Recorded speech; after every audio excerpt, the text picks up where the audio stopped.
மத்தேயு 3ஆம் அதிகாரம். அந்நாட்களில் யோவான் ஸ்நானன் யூதேயாவின் வனாந்தரத்தில் வந்து, மனம் திரும்புங்கள், பரலோக ராஜ்யம் சமீபித்திருக்கிறது என்று பிரசங்கம் பண்ணினான்.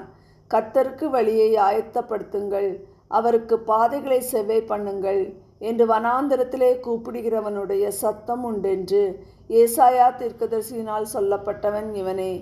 இந்த யோவான் ஒட்டகமயிர் உடையை தரித்து தன் அறையில் வார்க்கச்சையை கட்டி கொண்டிருந்தான்.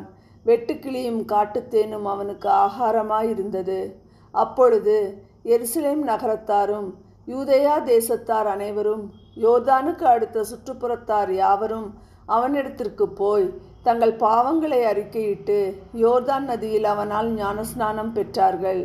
பரிசேயரிலும் சதுசேயரிலும் அநேகர் தன்னிடத்தில் ஞானஸ்நானம் பெறும்படி வருகிறதை அவன் கண்டு, விரியன் பாம்பு குட்டிகளே, வரும் கோபத்துக்கு தப்பித்து கொள்ள உங்களுக்கு வகை காட்டினவன் யார்? மனந்திரும்புதலுக்கு ஏற்ற கனிகளை கொடுங்கள். ஆபிரகாம் எங்களுக்கு தகப்பன் என்று உங்களுக்குள்ளே சொல்லிக்கொள்ள நினையாதிருங்கள்.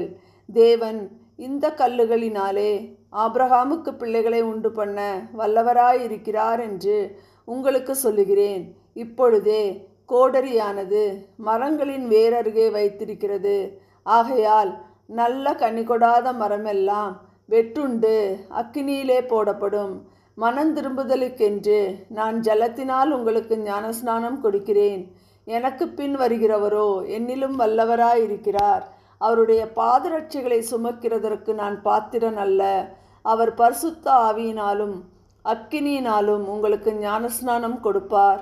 தூற்றுக்கூடை அவர் கையில் இருக்கிறது. அவர் தமது களத்தை நன்றாய் விளக்கி தமது கோதுமையை களஞ்சியத்தில் சேர்ப்பார். பதரையோ அவியாத அக்கினியினால் சுட்டெரிப்பார் என்றான். அப்பொழுது யோவானால் ஞானஸ்நானம் பெறுவதற்கு இயேசு கலிலேயாவை விட்டு யோர்தானுக்கு அருகே அவனிடத்தில் வந்தார். யோவான் அவருக்கு தடை செய்து, நான் உம்மாலே ஞானஸ்நானம் பெற வேண்டியதாயிருக்க நீர் என்னிடத்தில் வரலாமா என்றான். இயேசு அவனுக்கு பிரதியுத்தரமாக, இப்பொழுது இடம் கொடு.